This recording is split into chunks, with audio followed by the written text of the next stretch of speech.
Hey everyone, this is Ben, obviously. I just wanted to record a little intro video to this, sort of explaining what it is and what you guys are about to see.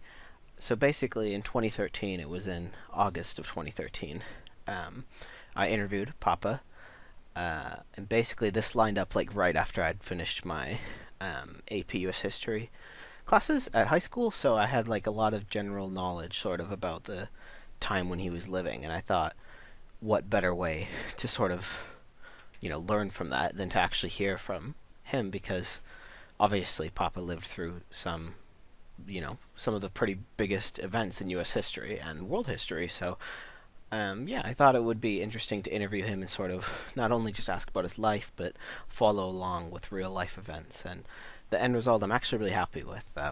I have had it sitting on my computer literally since I recorded it in 2013, and I haven't ever done anything with it. But I don't know. I guess right now just sort of feels like the right time to actually do something with it. And looking back, I actually am happier with myself recording questions than I thought I was. And I think he has some really great things to say. That even though this video's 7 years old, it's crazy how much this stuff applies right now with everything that's going on. So I hope you're all well. I love you all.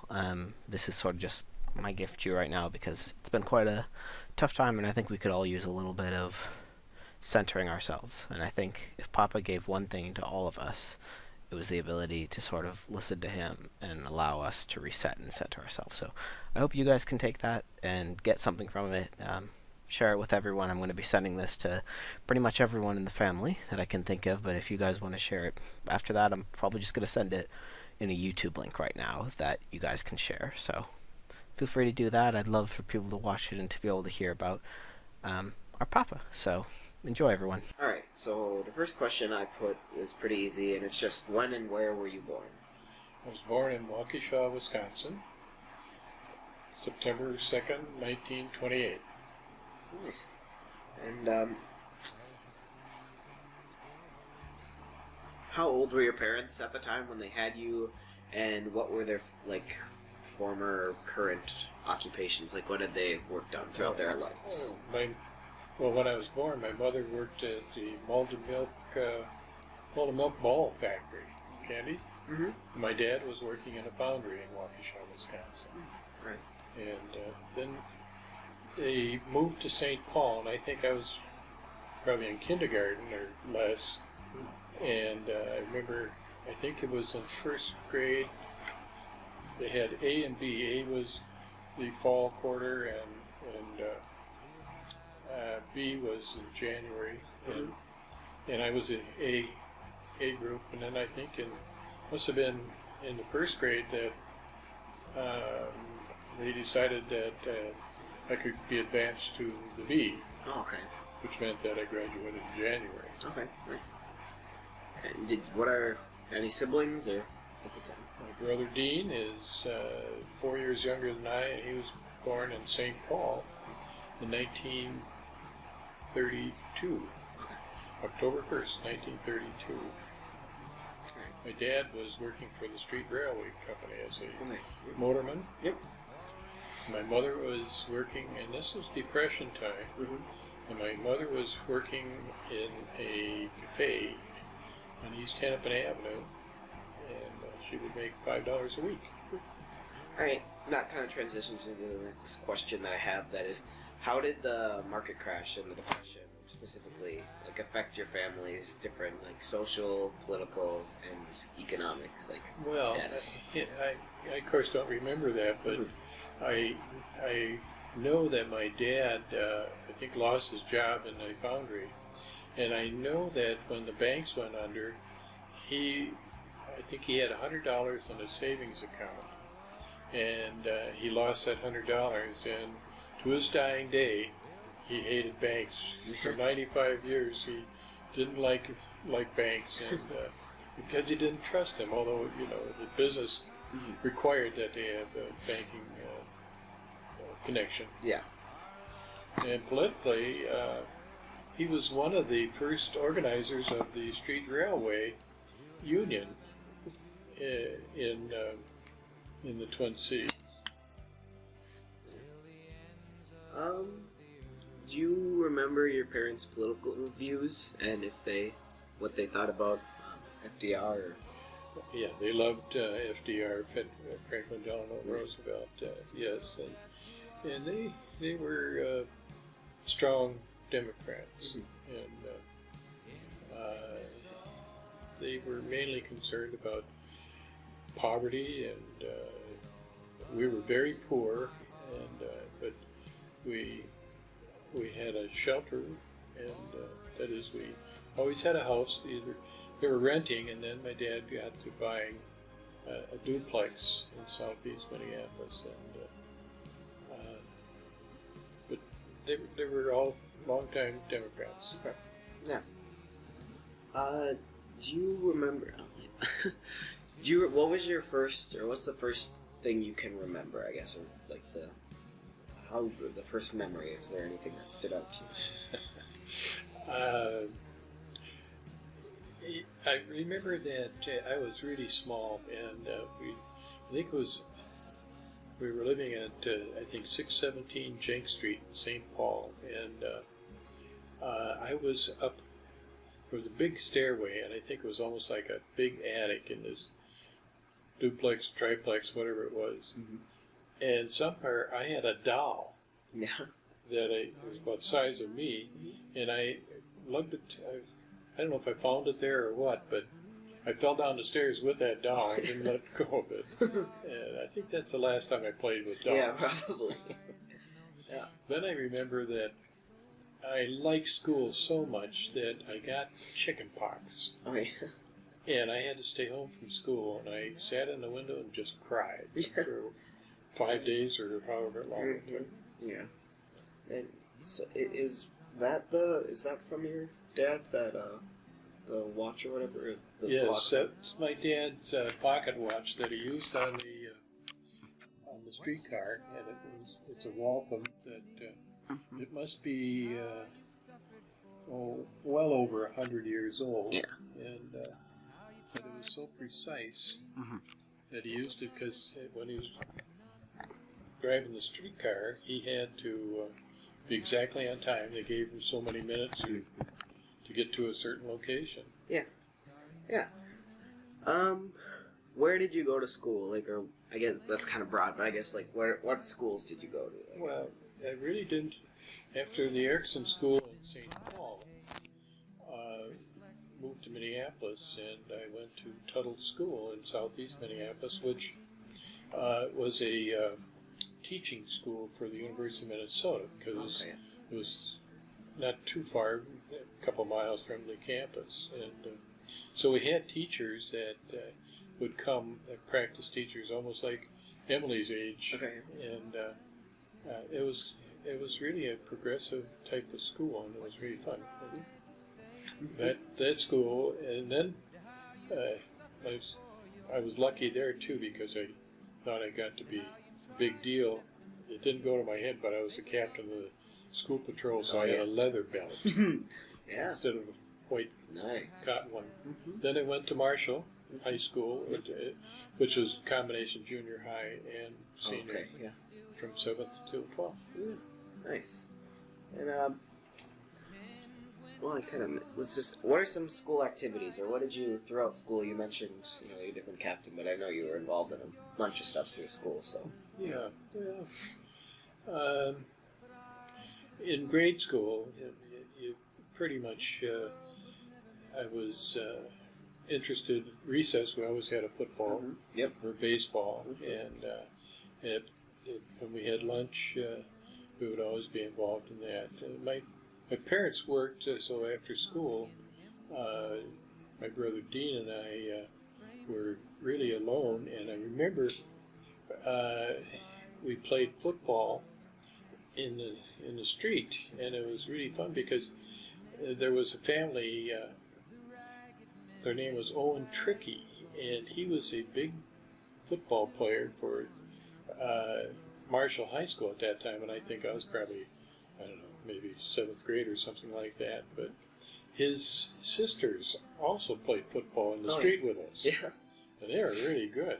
And but I remember too that across the street was a big field that had tall weeds in it, and we would kind of make paths in it, and we would, try hiding or Yeah. playing some sort of a game. And then when you were in high school, you played basketball, football, and Yeah, in ninth grade, I was able to go out for football, and I I was a center for them in ninth grade, if you can believe that. yeah. And our coach, Cappy Jones, it was a small school, so it wasn't hard to make the team. Yeah. And it was kind of fun because the first year after playing center, they switched me to quarterback, and had a lot of fun doing that. And but I maintained the same number, 53. Oh yeah. And but I had friends of mine that, like Bill Brown. I remember, I think I told you how when we practiced, he was a tackle, and I'd switch from a tee and into we called it a box at that time, and I'd be right behind Bill Brown, and I'd pick up some gravel, and his hip pads exposed his plumber. Yeah. And I'd drop little pebbles in the back there, and he didn't like that, and so he'd get up and he'd yell at me, and Cappy Jones, who stuttered, our coach, he'd say, Bill Brown, take a lap, and that was about a mile around, and I was an instigator. Yeah. But that was practice, and we had a lot of fun playing, and our backfield. I grew up with a lot of Italians who were really dear friends, and our backfield was Mancino, Zinga, Minicelli, and then Melby in there. The Norwegian name got in there. But we really had a lot of fun. We played basketball too, but being a small school, we didn't set anything on fire, but we learned how to be good sportsmen, and we Nana's high school that she went to, Patrick Henry, on the north side, they were more of an affluent neighborhood. We were a very poor neighborhood, and they just beat the heck out of us. And I remember we were doing pretty well, if you want to hear this. First, when we played Patrick Henry High School, and they were really, really great. Yeah. And we were, the score was 7-6, and it was near the end of the game, and we put in a play where I would pull back in the backfield, and Bernie Minicelli would look off the defense, and I'd go off to the side and wait for a pass, and there was nobody around me. I think I caught the pass on about the 30-yard line, and as I was running past the Patrick Henry sideline thing, all the cheerleaders knew me, and all of a sudden one of them said, "There goes Dale." And I tripped and fell, and we lost the game. We would have won it. Oh. Yeah, so it was a long ride home on the bus that day. Yeah. That's funny, you don't see any centers really converting into quarterback these days. It was a case of we needed bodies. Yeah. But, had a lot of fun, and then I played football and basketball for Fort Sam Houston when I was in the Army. Yep. Yeah. What was your first job, or any other little jobs you did throughout high school? The first job, my friend Jordy Lang,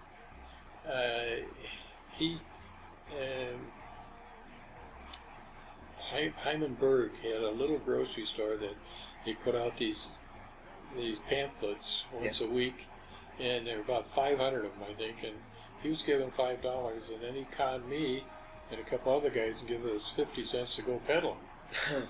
And but we were just really little. But Jordy was a good friend of ours. Yep. But then the first job, I guess, that I got paid, you could say, I always had a paper route. It was a morning route. Yeah. But the first job was working for Hymanberg in his grocery store, and that I was probably 12 years old, and I think I don't know, maybe got a nickel an hour or something. Yeah. But then I got a chance to fill the candy display, Oh, yeah. because everything was bulk. Yeah. And just like, I always liked it because being that age, you know, and being interested in playing football and basketball, the Quaker Oats, brown Quaker Oats boxes were high up on the shelves and near the ceiling, and I always liked it. And then everything was in bulk. Yeah. The eggs are right below, in a big basket, Yeah. just below the oatmeal boxes, and I always liked it when these ladies would come in and order that, because then I got that long stick and you squeeze it and I put it up there, and then you're supposed to bring it down and grab it off the, but I'd flip it, Oh, yeah. and then I'd catch it right over the eggs. Right. Never missed, Yeah. but I think Hymanberg had a heart attack every time.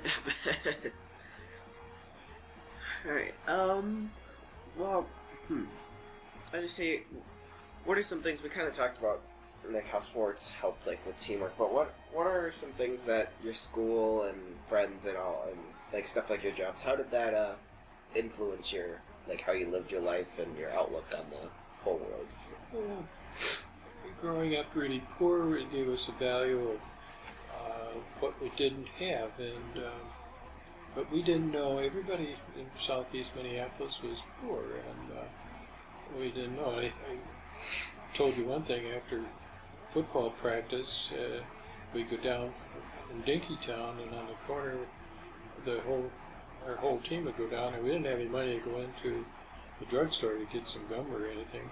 And we'd sit on the railing and then see how far we could skip. Oh, yeah. And but the value was, my mother and dad taught us that it's okay to work and it's okay to not have everything. And I was lucky because I was able to get a job after.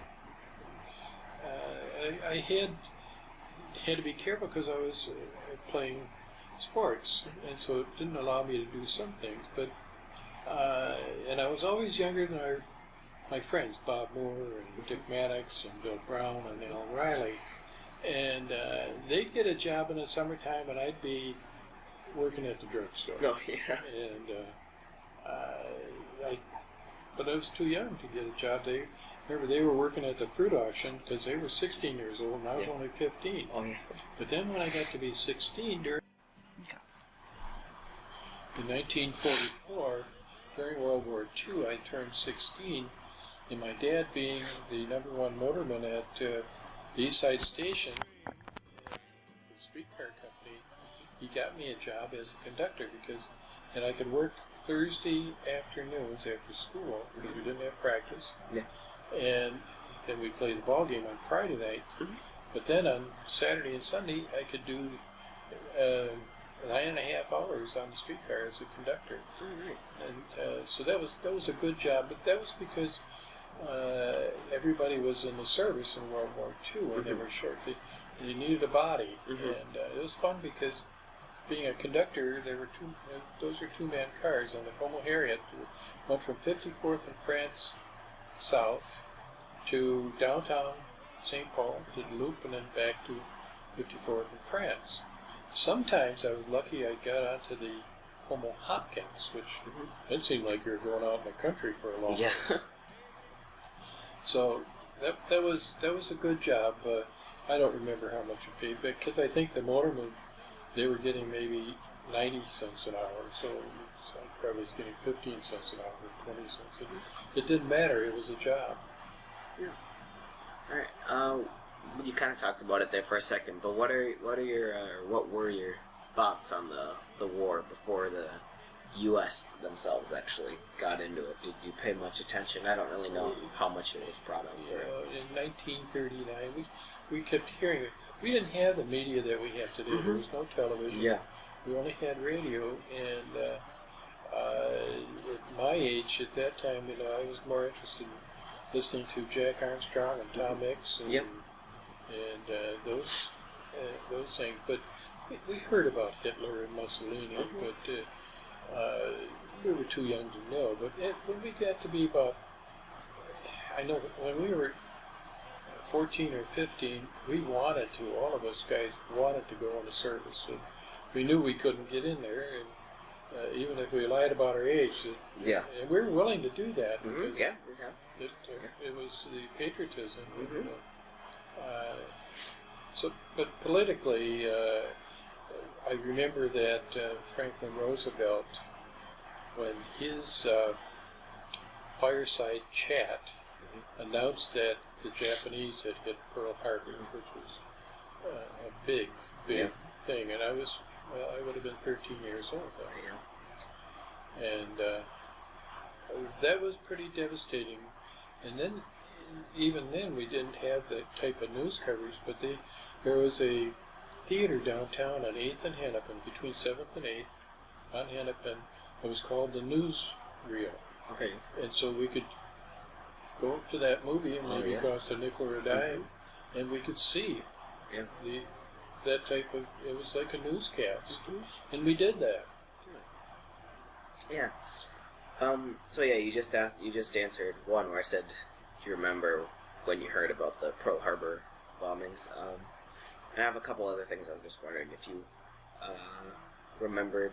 These are kind of out of context. I'll go back to school after this, but I said, do you remember, I have three things here. I said, for when Roosevelt died, when the bombs were dropped on Hiroshima and Nagasaki, and when Adolf Hitler died. I don't know if you remember. Sure. Well, the last one, Adolf Hitler, everybody knew that name. Yeah. That, you saw his picture on all, when we were, the advertising would be buy war bonds and and you could buy war stamps, which everybody did. And you always had to, somewhere along the line, you see that famous haircut of Adolf Hitler and the mustache. Yep. And, we were in the United States, and I think the Allies all disliked Adolf Hitler. Nope. He was not a nice man. Nope. Yeah. And do I remember Hiroshima? Yes, that was in 1945. We were old enough to pay attention to what was going on, the invasion of Europe and what was happening in the South Pacific. And those were highlights of everybody in the United States. We really cared about what was going on. And we were brought up to date. Of course, the newspapers, we had three newspapers in the Twin Cities or Minneapolis. And so we really pretty much, and in school, because, there we are in high school, and some of our classes wanted us to partake in discussion on what we thought about the war. Yeah. All right, well, let's go back. What did you do then post high school? What was your, after you finished high school, what did you end up doing? Okay, well, went in the Army, and after basic training at Fort Knox, Kentucky, I was stationed. Morley Foster and I, a good friend from Detroit, he and I were pulled out of when we enlisted. I didn't know him before that, but we met when we got to Fort Sheridan, which was a processing place, and he and I could type. Yeah. And so they pulled us out, didn't send us on to basic training, which is not what I wanted to do for the Army, type. Well, yeah, exactly, yeah. And so, but they had us typing, and we didn't know, this is the war effort. Yeah. And so, pretty soon after a month or so, Morley and I decided that, hey, look at, this is not what we want. We wanted to go overseas. Yeah. So we went down to 5th Army headquarters in Chicago, and told him we wanted to go overseas and go to basic training. And we both went to Fort Knox and did our basic training. And our enlistment, we were both planning on overseas. And we put in for overseas, and they said, "We've only got 11 months left on your enlistment, so you're not going overseas because you have to have 12 months at least to go overseas." So they shipped me down to Fort Sam Houston, Texas, and there again, my typing MO, they decided that they liked that. Well, it turns out that I was able to, I was invited to play football and basketball. And in fact, when I got assigned to the barracks there, I walked in and the guy in the bottom bunk was there, who I knew who he was. Yeah. Name was Doak Walker. Yeah. And I said, "Do I get the top bunk or the bottom bunk?" And he says, "You're up there." And I was lucky to be able to participate in playing the same team as Doak Walker. And it was interesting too because the coach, his name was Captain Kramer. Oh yeah. The father of Tommy Kramer, the Viking quarterback. And so he was not a good coach. Yeah. But we had the players that were terrific players, and they did most of the coaching. Yeah. And so anyway, I spent my time at Fort Sam Houston, and then returned home, and to Minneapolis, and what had happened is my dad had built a new house, and I didn't have an opportunity to live in that house very much, because then I went into service. But then when I got back, I checked in. Bob Moore and I checked into the University of Minnesota, and my ambition was to get into medicine, because I was stationed at Fort Sam Houston, which was a high medical. Brooke Army Medical Center is there, which is a huge hospital, and that was my idea, is to become a doctor. And so I was taking classes at the university to become eligible for getting into medicine. But my folks decided to rather suddenly that they were going to sell their properties in Minneapolis and go to, and they bought a bar in Ellsworth, Wisconsin, or 4 miles outside of Wisconsin, on Highway 10. Well, I had make my total aggregate credits, and remained to this day about 80 credits. Okay. And but I all of a sudden I don't have a place to live. Yeah. And they were buying a new business, and I understood that. But I thought, what the heck am I going to do? And Bill Moore got me a job working at Copeland Plywood, which is a Chicago company. This is the days when if you had plywood, it was exciting to get, you sold everything you had. Yeah. And then they asked me if I knew how to drive a truck, and I didn't think I knew how to drive a truck, but I said, yeah, I know how. And so I drove a truck, and then the president was Andy Swan, and he and his wife Muddy liked Nana and I, and I liked working, and he liked that work ethic, and so he and 4 other guys started a company in 1950. I jumped ahead here, but in 1950 they started a new company called Independent Millwork, and I was asked to be their first employee, and eventually, well, that was in 1950, and then Nana and I got married in June of 1950. We took a vacation, or honeymoon, to Chicago, and I think she's still angry with me because on Thursday I said I want to go back home to work.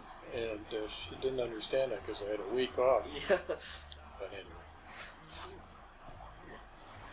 Alright,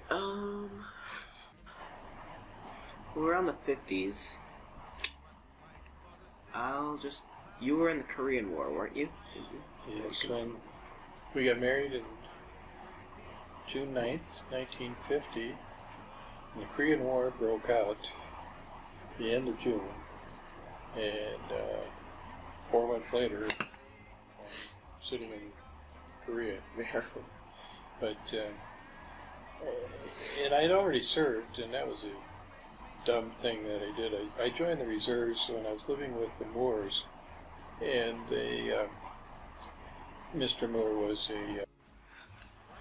You might have to talk a little bit louder in this one, too. Okay. The volume was still good, but it was alright. Okay.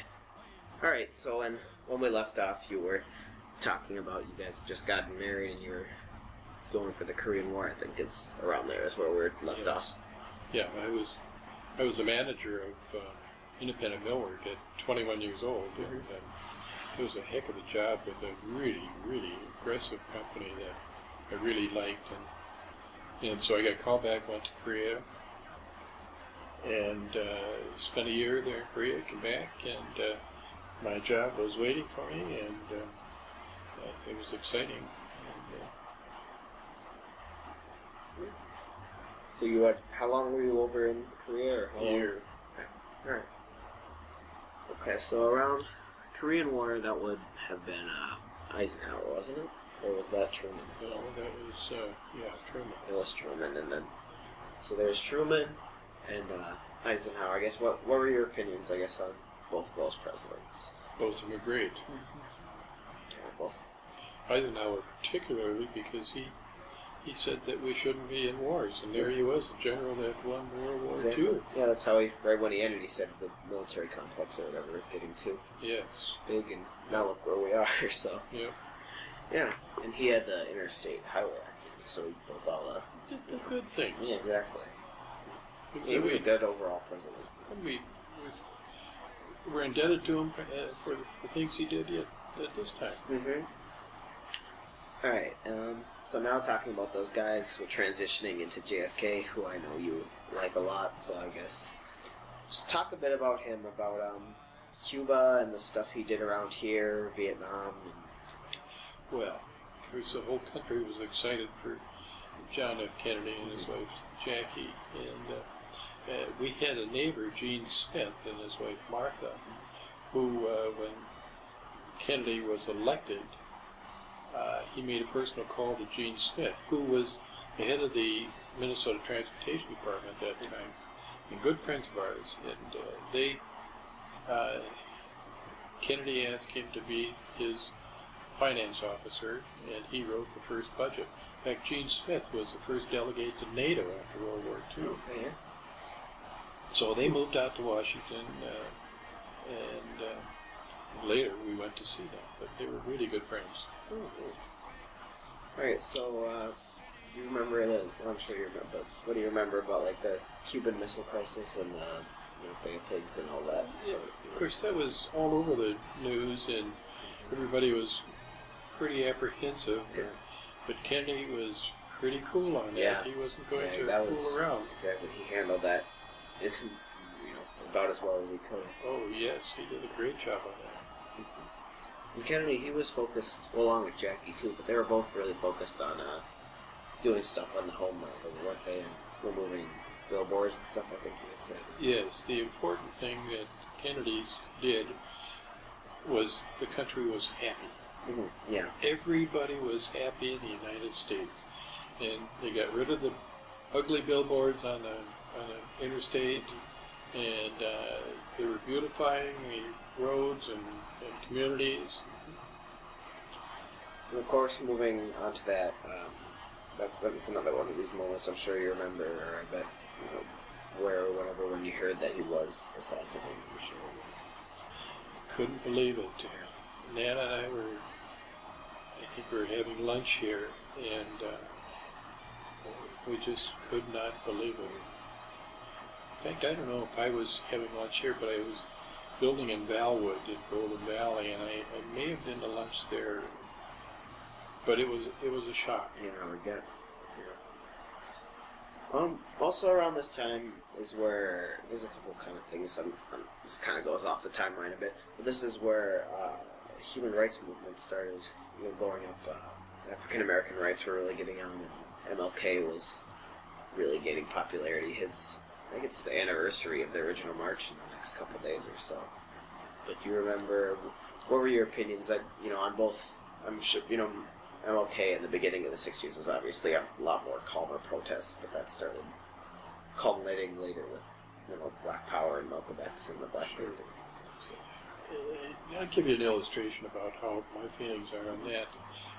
We were members of the Presbyterian Church, Trinity Presbyterian Church in Brooklyn Center, and I was home for lunch, and I got a call from Jim Grant, the minister there, and he says, "You've got to come up to our office right away." And I thought, wow, this is an emergency. And so I was having lunch here, and I went sailing up there, and Dr. Bill Dudley was in the office, who was an African American, and who was also a friend of mine. Yeah. And Reverend Grant told me, he says that Dr. Dudley wanted to buy a piece of property on Medicine Lake, and that when he called, it was for sale, and when he went up to buy the lot, that the lady said she had just sold it. And I said, well, I'll go buy it. And I take my white face down there and bought that lot. And that tells you something about what was happening at that time. Yeah, well, it's a crazy part of America.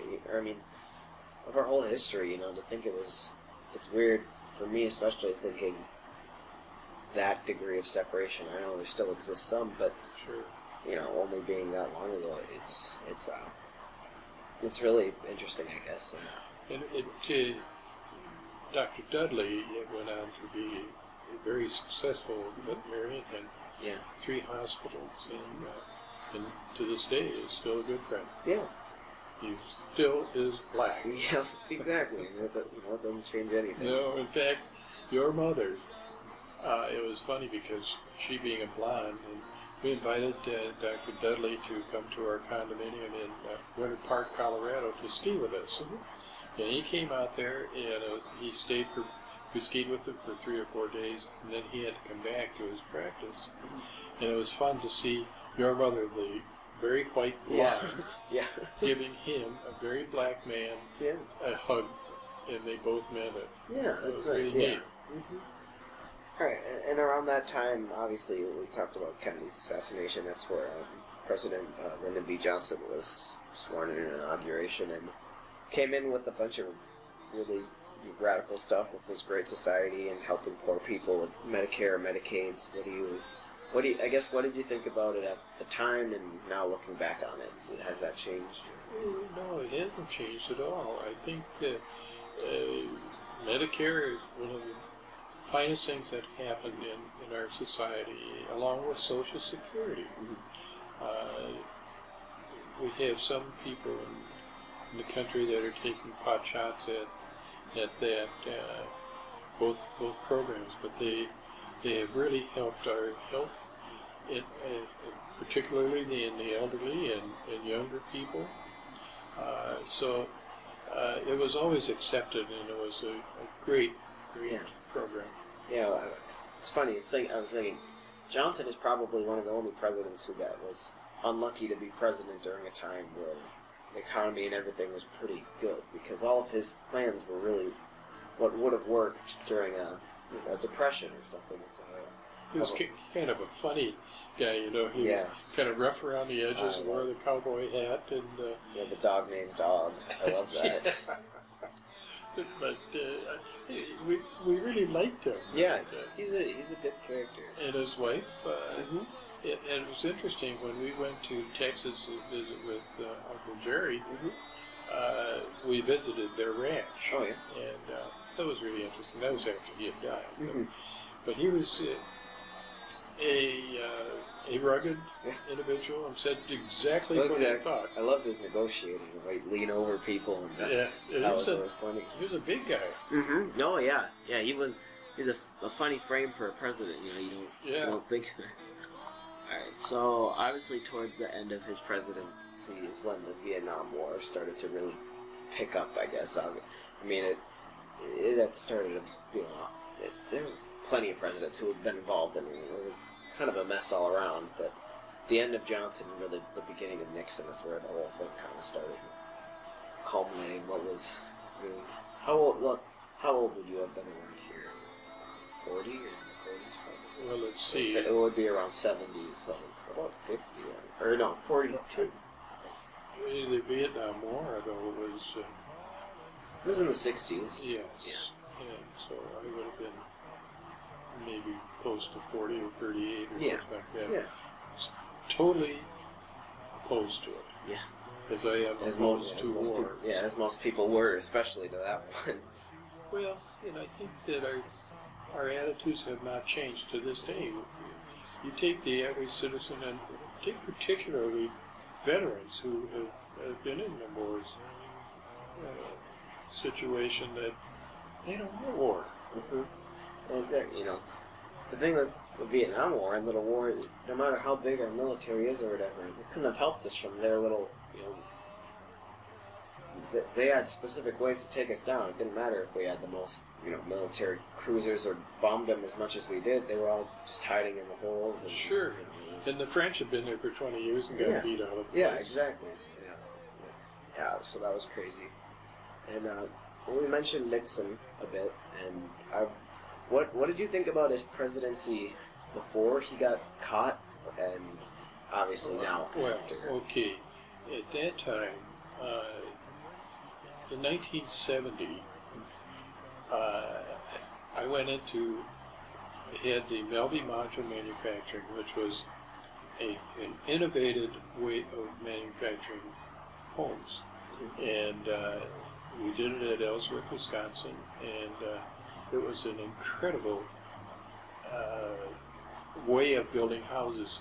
All we did was build houses under controlled conditions, and we could do any kind. You know, we built a 22-unit motel, Best Western Motel, up at Lutsen on Lake Superior. It was actually a Tofty one. So all I'm saying is that it was going good, but Nixon totally ruined the economy, and in 1973, 4, and 5, I think 80% of the builders and suppliers in the building business went out of business because of his.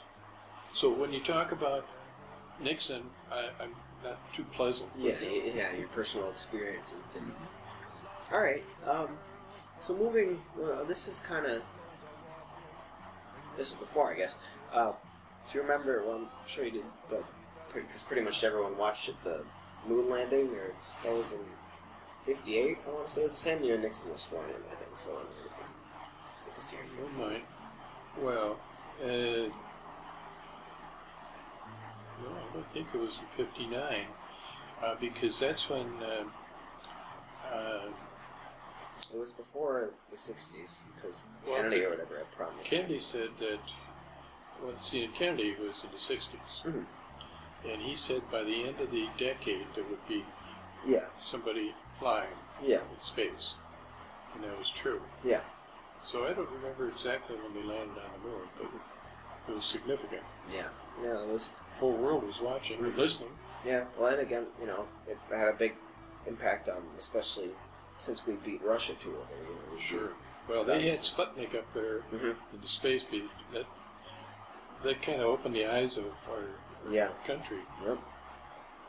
Yeah. All right. So after Nixon, this is now more going. Well, let's take it. I'm kind of going through the presidents. Let's take a little break here. Like, how old? So if you were, how old would my mom and Tim and Melby have been around here? If you were, When? About 1970. I know my mom was born in '66, so she would have been 4. Tim was born in '56, Okay. and Wendy was born in 1954. Okay. So in '54, Wendy graduated from Cooper High School in 1972, and Tim in 1974. And your mom in 18 is 84. Okay. Yeah. Yep. All right. So that was about how old they were, and this is kind of going back. When did you guys move into this house or build this house? I started building it in 1957. Okay. We moved in 1958, and in the summer of '58, and it was move-in condition, but we didn't have any carpet or anything on the floors. And after about a month of walking around my bare feet and pulling the splinters out of the feet, I told Nana to go to A.C. Carlson and charge some carpet. Oh, nice. Yeah. It's still a really cool house today. Alright, I'm trying to think. Yeah, I'll just move on for now. You told me about your jobs and everything, so... I didn't tell you about the little businesses I had. Okay. Yeah, sure.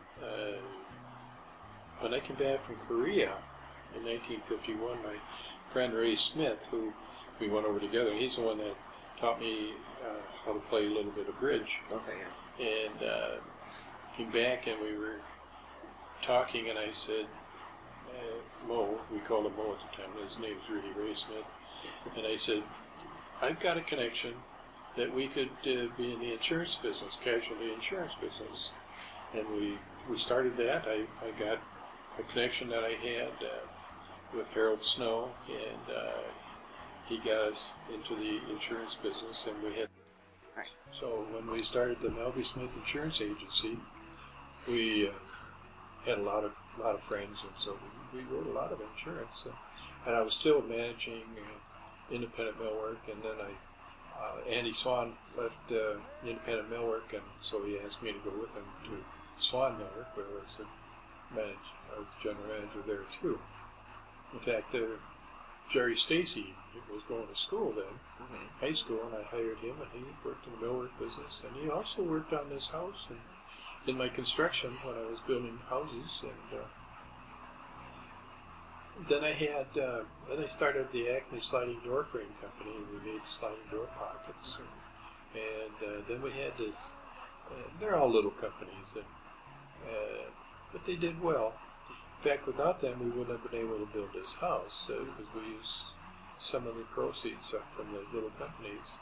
And I had Suburban Supply Company that we bought screws from the manufacturers and metal products that we sold to some distributors here in the Twin Cities. See, what else did I have? I'm just going to do a little... You can keep talking. I'm just going to kind of show the house a bit. Just a little quick. We bought that 60-acre farm in Brooklyn Park. Alright, so I had to go get the new battery pack. But here's the house. So go on. You can continue if you want. Well, we bought the farm in Brooklyn Park with 60 acres, and then I had Melby Construction Incorporated, and then had Adventures Incorporated, which is a holding corporation for properties. And then we bought Silver Mountain at Silver Bay, and I guess that brings us up to date. Yeah. Alright. Let me just check to make sure. Position good? Yep. Alright, so now going back to where we were before. We go on, President Ford was right after Nixon. What were your opinions about? He was just a nice guy, didn't have to do much, and he just stepped in after Nixon was so much under fire. He'd done some not good things, and so he just was a nice guy. Yeah.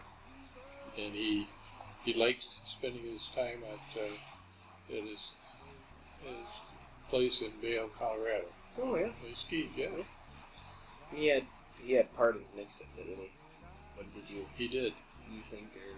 Or I still disagree with that. yeah, But so be it.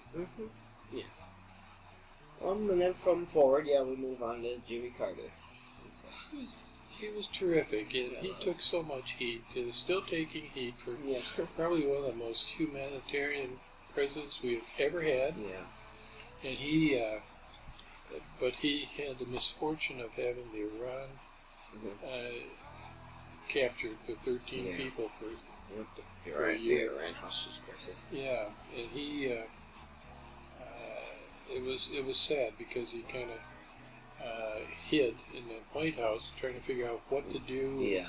Wanted to get him out of there, and yet he's a negotiator. He's not a fighter. Yeah. And that's although when he was a military man, he was in the military in the war. And then he had he sent helicopters and one got shot down. Oh yeah, they did get shot down. It was in the desert, and the dust became inoperable, and so that was a sad thing. So yes, I like him to this day. He just yeah, he's a nice guy. He really is, and he really means well. We kind of skipped over. I think it was in the early '70s is when the oil crisis happened. I think that was during Nixon's presidency. Or was that the early '80s? Where we had, I forgot how it happened, but we had oil prices get driven up. It was because I think we had given weapons to Israel in the quasi or the war or whatever that they had, and that therefore 1967, the 7-Day War. Yeah, I think that's it. Or whatever we had. Anyway, we had the gas prices had gone extremely. And we didn't have. There'd be lines to the gas station. People would get enough gas to drive home. It was funny too how the prices. The gas station down here on the corner. Yeah.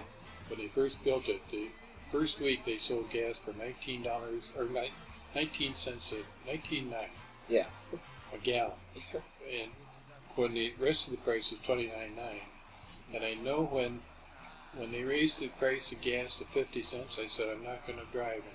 Yeah. I rode my bike to the office. Yeah. For about a week. Oh, jeez. And then I thought, well, okay, 50 cents, and now what do we pay today? Yeah, exactly. $3.50. Sure. That's crazy. But yeah, that was I still think that it's a disaster that we're paying $3.54 for a gallon of regular gasoline. Well, especially when the U.S. has to pay so much for its own gasoline. It all goes right into the global market. Sure. Yeah. Well, that's why the Prius, once a month I go up to Costco. That's nice. Squeeze 7 gallons into it. Oh, that's nice. All right, so yeah, we talked about the Iran hostages crisis and what else? Yeah, I guess the 1980 Olympics is what I said. Who was that? 1980 was Reagan then, right? Yes. In 1980 Olympics, that's where he said he was going to hold the U.S. out of the Olympics or whatever if Moscow didn't withdraw from Afghanistan. And that was pretty interesting. But yeah, what about that and Reagan? And I guess Reagan's such a popular conservative president. Well, yes, but you're not really very popular. Not popular with me. Yeah. I know that in 1987 we had quite a few properties that were rental, and he changed the tax law so that it was absolutely not worth it to have any properties. And I sold them all or put them on contracts for deed. And he is not my favorite. He was an actor and a good actor. Yeah, yeah. And I hate to. I'm not trying to belittle him in any way because he tried and. Yeah, it's just not your. He didn't agree with, or you didn't agree with what he did. That's how it works out. Yeah. But whoever is elected, I go along with them as their leadership. Yeah. Yeah. He was at least a pretty well respected man, and yeah, a really good actor, like you said. Already talked about Iran hostage crisis. Do you remember when Reagan there was the assassination attempt on him? Sure. The bodyguard or whatever got shot. They made the gun. Sure. And he's still the Brady law. Yeah. That's what And he was really a hero. He stepped in front of the gun. The shooter, who is still in a psych. Oh yeah. I don't think it's a prison. Maybe it is a prison, but they do let him out a little bit to visit his family. But they're not going to let him out. Yeah, that's pretty crazy. The Challenger explosion. Do you remember that at all? We were in Hawaii, on the island of Kauai, with Wendy and Ginger and Skip, her husband at that time. Okay. That's Wendy's husband at the time. Yeah. Ginger was, 12 years old or something like that. And, we had a timeshare there, and we had a delightful place that we stayed at. We were having so much fun. And we were coming back from the beach and walking along the buildings, and there was a television that was on in a room as we passed, and we heard it announced, and we were shocked. It was just that's how we heard about that.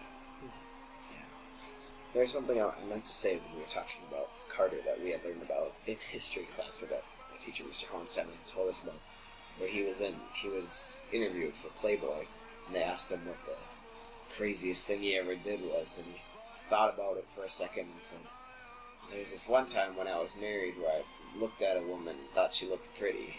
That was about the craziest." He was a lighthearted, yeah. Yeah, It's funny. he's a successful peanut farmer. Yeah. Yeah, I always forgot that, yeah. Was Reagan the Iran Contra crisis? Yes, that's part of the things that I dislike about what he did. And I'm trying to think, Oliver North was the Marine colonel or something like that who was involved with it, and it was a very fraudulent thing, and Reagan was involved in it.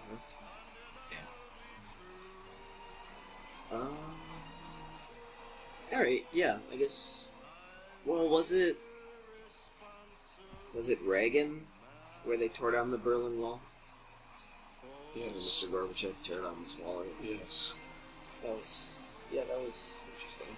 We didn't talk that much. I mean, that was during World War II and all that, but Well, it was an interesting. The split was really interesting. we were in Berlin, or Germany, and went to Berlin, Nan and I, and it was right after they tore that wall down. In fact, we went through Checkpoint Charlie, and got into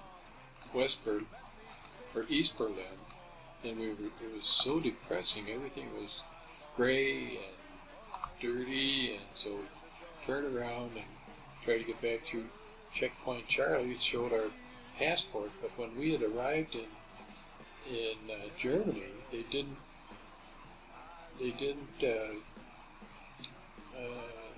enter our arrival date, and so the passport hadn't been updated for a couple of years, and they thought we had been in East Berlin.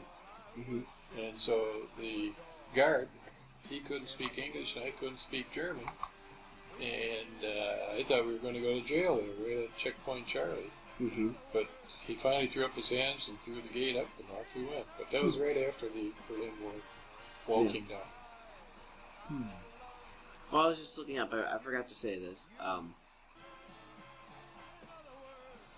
Okay, so apparently there was some people thought that Kennedy had done a speech for Berlin where he said, "I am a Berliner, you are Berliner, or we are all Berliners," or whatever. And there's like, if you mispronounce it a little bit, it would say, "We are all jelly donuts." Is that right? Yeah, and so right here, I'm looking it up, and I'm not sure if he actually made the mistake or not. It's like if you I think it was with his accent. Some people thought he was calling them jelly donuts Oh, I never heard instead that. of it's like he had said it in a Boston accent, and it's like difference between like Ian and Ein or something. I remember it started with Ike Ben. Yeah, it's Yeah. Ike being Ein Berliner, I think. Yeah. But a Berliner also can mean like a jelly donut if that Really? prefix or whatever is pronounced differently. So I just remember Well, that. he was liked by everybody. Mm-hmm. Yeah. Yeah, I just remember that because we were talking about the Berlin Wall. Okay. Then moving on, that would be H.W. Bush afterwards. What do you think about him and his? He said he wouldn't raise taxes and did. Yeah, well, I don't believe that anyway. Yeah. But he was. You take your hat off to him. He was a. Okay. Sorry. So, tell me a bit about. Well, I guess we can kind of take a break from where we are in the timeline and tell me a bit about my mom and my aunt and uncle and when they started moving out or where they went. Well, Wendy got married right out of high school when she graduated, and she was 18. And she and Mike Tofty, they blessed us a couple of years later with Ginger, the first grandchild, on either side. And then Tim, he... It's your phone. Yeah, you can go. That's right. I'll stop this one and we'll start it up when the phone calls back and over. Alright, now we're back from that phone call so you can continue. With Tim, he graduated from St. Cloud University in 1979, and he had spent a year in Denmark at the campus they had in Aalborg, Denmark. And then Kieran graduated in 1984. Well, going back to Tim, that when he graduated, he decided that he wanted to be a realtor and joined our Hotline Realty Corporation. That was in 1979 that he joined. We had started the company, Hotline Realty, I think in 1974. And so then Karen, she went to St. Cloud University for some time, and then I think she went to North Hennepin Community College also for a while. Then she was really a real estate person growing up. She'd answer the phones when she was just a little girl, and so she started her mortgage business, I guess you would say. That she got an internship, didn't she? Well, it was a friend of ours who, I'm trying to think of her name, and got her a job part-time at Knutson Mortgage. And she really liked the gentleman she was working with. It was just a part-time job, but then she's been going like gangbusters ever since. Yeah, she's still got the job. So. She was interesting. We adopted her when she was 2 months old. In fact, when we went over to the Children's Home Society, went over there and we were given a chance to give her a bottle, and I looked at the lady and I says, "We'll take her." She says, "No, it's not that easy. If you want her, you'll come back tomorrow." And so we went back the next day all excited and got her. She's been a wonderful daughter. And then she married Brian and blessed us on January 2nd, 1997 with you, Benjamin James Anderson. And it was fun too because we were operating. I had moved the office for Hotline Realty from the 6,000 building on Bass Lake Road to our home, and it's really a nice office, and it was really fun because you grew up in this house. Yeah. And I just live a block away right now. sure, never did move away. Yeah, exactly.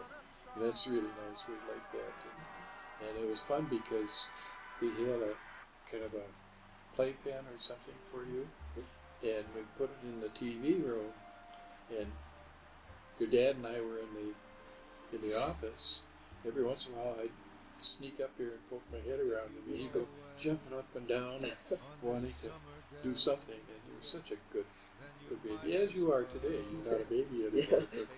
But, it was fun because you would sleep there. You were just great. I remember one time though, I was with you all by myself, and you had a dirty diaper, and you didn't lay still. I had you on the floor in the TV room, holding you down, the diaper, and don't you suppose the phone rang.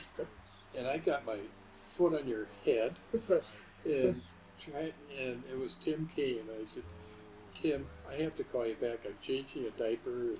And so, but we enjoyed watching you grow up. And yeah. All right.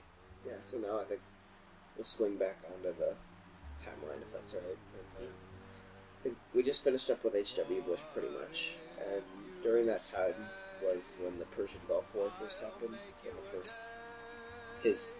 he succeeded and decided not to invade. Sure, he was a smart guy. He was being a war hero, and he just. I don't know if he was really that much of a presidential caliber, but he didn't do anything bad. Yeah. But then, of course, we get on to President Clinton. Yep, and on to Clinton. And what did you think about Clinton, I guess, overall? I like him. I liked him all the time. Yeah, I always liked Clinton. He's a personality. But Well, and he can speak to the people. yeah, He doesn't need notes necessarily. And remember one time he was in Aspen. Ginger was living in Aspen. Well, still is living in Aspen. Yeah. But she was talking on the phone, and she looked out the window, and there was Bill Clinton walking down the street, President Clinton. She said, I got to call you back. I'm going out and see the president. that's awesome. Yeah. Well, the thing with Clinton is he always kind of came off kind of goofy, but he was a really smart guy. I mean, He's brilliant. I love hearing him speak. He really is. And I guess this is kind of from Clinton at the same time as where the Middle East was starting to escalate. How, like, after the Gulf War, was there still a bit amount of focus, like, in media and stuff over there, or was it kind of died down until then? Died down. There was not a whole bunch, except then when George W. Bush was elected, then that became a flashpoint again, because he somehow had a vendetta. See, somewhere along the line, his dad, they tried to assassinate his dad or something like that. And so George W., I think he had a vendetta. And he and his gang, Yeah. they were bent to have that war, and Yeah. so he is not my favorite. Yeah. Well, and of course, going from Clinton, maybe we could talk a whole another topic, but obviously 9/11. You guys, where were you guys? Did you remember when you first, I guess, saw the news? I mean, Yeah, it was all pretty quick, really, relatively. Yeah, I was watching I think I'd just taken a shower and had the TV on. I was dressing, and it showed the pictures Yeah. of it, and I couldn't believe it. I thought, am I seeing things? And then the second after, it was just shocking.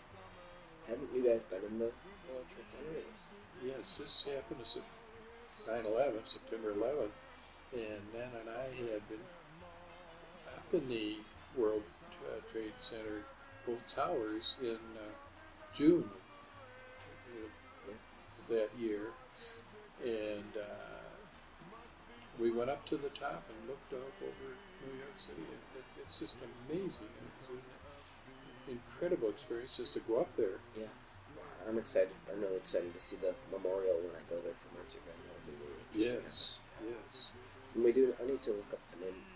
I'll have to ask Mr. Hornstein when school starts for the name of that movie that we watched in class about it. That I know Sure. we should watch sometime because that was really. Yes. And we talked about Bush. Yeah. So moving on, I guess. Well, and then, yeah, this is just kind of. I said a question: the craziness of the Middle East after 9/11 and people panicking and what he did and the calling out of the axis of evil, Iran, Iraq, and North Korea. Mission accomplished. All that. It's still a joke. It's still Hard to believe. it's so perfect with the American flag Mission and the accomplished. thumbs up. Yes. So funny. It's like a comedy movie. Yeah. And the 2004 election, not much that really happened. That was John Kerry, wasn't it, against? Yeah, In it was against 2004. 2004. Yeah, it was Yes. John Kerry against. Well, but going back to the 2000 Yeah, election, that one was much more eventful, controversial. sure, Bush should not have won Yeah. that. The Supreme Court, the U.S. Supreme Court is the one that gave him the election, but the Democrats did a bonehead thing by they didn't move from Texas, but the Bush group sent over 100 lawyers immediately to Florida. Yeah. And, the Democrats sent 2. They were just wiped out, and We still gotta fix Florida's voting. Everything's wrong with that. it really is. And, With every election, it seems like that Florida's always the first one. It seems they're always the last to come in, and always some sort of weird thing going on. yes. And then going up into the 2008 election, talk about, you supported Barack Obama, and what do you think, what were your expectations, I guess, coming in, and what do you think of him currently, I guess, as a president? I think he is a good president. He just doesn't have the support from the Republicans, and Yeah. Congress is zero. Nothing's going to change ever until they have term limits. Yeah. And they've got to have just one term limit for the president. 6 years would be fine. They don't have to start campaigning as soon as they're elected. Yeah. And for the representatives, let them have 3 shots at it. Yeah. That's 12 years. And then the senators have 12 years. And they got to clean up that Congress. Yeah. That is so bad. So poor President Obama, he tries and tries and tries, and they. I don't know if it's a racial thing, but it's hard not to believe that. You guys got people like Donald Trump that says he's not born here. I mean, the crazy thing is, people think. One thing I thought was pretty funny was if you look at Newt Gingrich's healthcare plan, where he did the rebuttal against the Clinton care or whatever, Hillary care or whatever they called it. Yes. His Newt Gingrich's plan is it's pretty similar to the Obamacare. Sure. And now, people flip flop. Well, Romney too. Yeah. In Massachusetts, and that's in effect. Yeah. And working. Yeah. It's funny how everything. I mean, whether you're a Democrat or Republican, the president isn't going to do good if only half the people agree with what or try to work with him. Even if you don't agree with the other person, there's no point in just holding out. But that's what they're doing. Yeah, exactly. So I mean, it doesn't. It's a thin, it's a weird line because at the same time they get there, right? But he hasn't started any wars. Yeah, got He that. hasn't invaded anybody. Yeah, I think he'll go down as just a president. I mean, I don't think he'll be anything super great. I don't think he'll really have the opportunity to do anything that memorable. But I don't think he'll go down. I think this is just same. He's another president who, at the time, people don't like, but I think he'll end up being all right. I think what will happen is that he will be remembered as for his Affordable Care Act, Yeah. which they call Obamacare. I don't care what they call it. Yeah. But it works, and it will work, and I think that will be his greatest achievement. Yeah, I'm interested to see how it goes. We talked extensively about different healthcare plans. I'm still a little bit iffy on it. I still want to see, because it just seems like there's a lot of extra stuff in there that seems interesting. But I don't know. I'm interested to see how it goes. I still sort of wish we would have it like other countries. Most European countries, we're like the one first world country who doesn't have any sort of real universal healthcare. Well, this is a step in that direction. Yeah, so and it's going to have to be fine-tuned. Yeah. And, but I guess it's something. So. But instead of having Boehner pulling it up 40 times for a vote, no vote. Yeah. That's just get on with it. And, we have so many problems in the United States that are not being attended to, and I think our populace is concerned about that. For the last question, I just kind of said, what is your sort of outlook on the world now? I know we've kind of discussed it, but what do you think? I kind of want to. What do you think, like, compared to how it was when you were growing up? How do you see the world differently? Everyone dresses and acts a bit different, but I guess, what do you think? How do you think the world is? Or do you think it's going good, or? I think it's a tough question. I think it's what is concerning is that the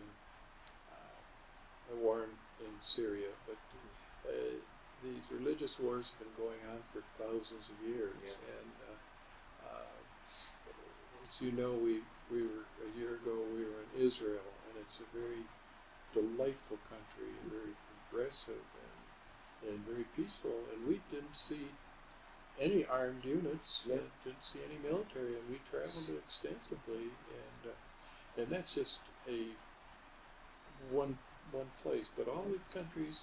There's something like 58 different countries we visited with, and we find that the people are all nice, and they're peace-loving.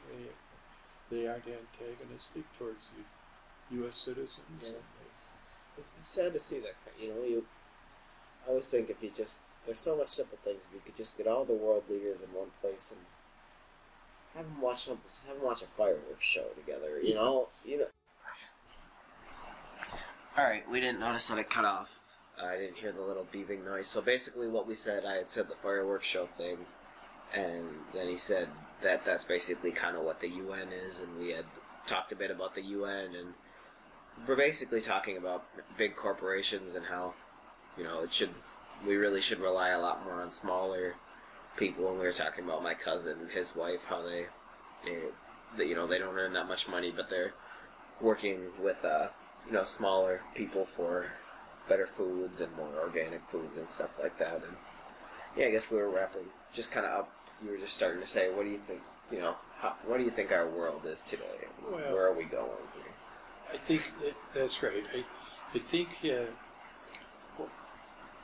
the future of this whole planet is your generation, and I'm impressed with your generation because you're interested in learning. You're interested in what's going on. There's a generation after you, or before you, that sort of skated along. Generation X. Yeah, and it's kind of disappointing because I look at the generations. My mother and dad's generation were all workers, and most everybody was poor, but hard workers, and they were happy to be working. And they taught us the same thing, and so my generation, which they call the greatest. Yeah, I think you're the greatest generation, isn't it? Yeah. But we learned to work. Yeah. And we're happy to work. We wanted to work, and so we've done that, and we've taught our children to do that. But then the generation after that, they just sort of, maybe I don't know where they are. Yeah. But again, Hey, I don't know what. I can't think of something that really caused it, but you know. Well, I think maybe we've handed it down. We were very poor.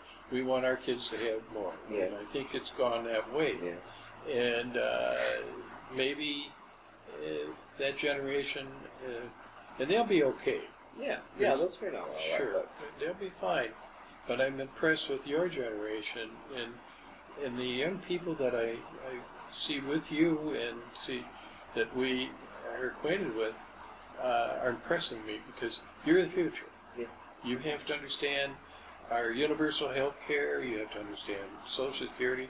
The Social Security is going to be here for you, Yeah. but you've got to be sure that it's taken care of. It can't go private or anything like that. It has to be so. But you guys are going to have to take it and run with it. Yeah. Well, I think that pretty much wraps it up. That's a wrap. Yeah, I think so. I think that might be it. That was that went quick, but yeah, that was good. Thank you. Thank you. Yeah, thanks everybody for watching, and yep, and that'll be good. It'll be good to have that on film. So, all right, cool. I think we'll end it here. Thanks, everyone. Hey everyone, it's me again. I hope you guys enjoyed that. I know I did. I enjoyed putting it together. I think it's really great to see, to have that written, like not written down, but recorded. And I'm just really happy that I was able to do that, and I was really happy that Papa was so willing to do it. And I think honestly, I mean, what was that, over an hour? And we could have gone on forever and ever, and I think we would have if it hadn't gotten so late, as you could see by how dark it had gotten. And I'm sure Nana was calling him to bed, or they had to go watch, the news before going to bed, and probably had some ice cream ready for us. But I did want to share a story before I finish this, because I feel like if Papa taught me one thing personally, it's the importance of sharing stories, and that's why I'm so happy I had this, and I'm so happy to have an opportunity to share, another story, because it's so hard when we're all so separated. Obviously, I'm a whole country away, but even right now, you guys who are in the same state, who are in Minnesota, it's struggling to see each other, struggling to talk to each other. So, yeah, so the story I wanted to say, basically, ignore my phone, was it must have been around 2014 or something, and this was when I was struggling the most with my mental health. And I had never talked about this openly with Papa. I don't know if my mom had ever brought it up to him, but there was just a day, I don't remember specifically what was happening, but it was just a really tough day when I was over at theirs. And Papa didn't have to say anything, he wasn't the type to sit down next to you and tell you a grand lesson about, well, talk to me about your feelings. I think he was probably the opposite of that.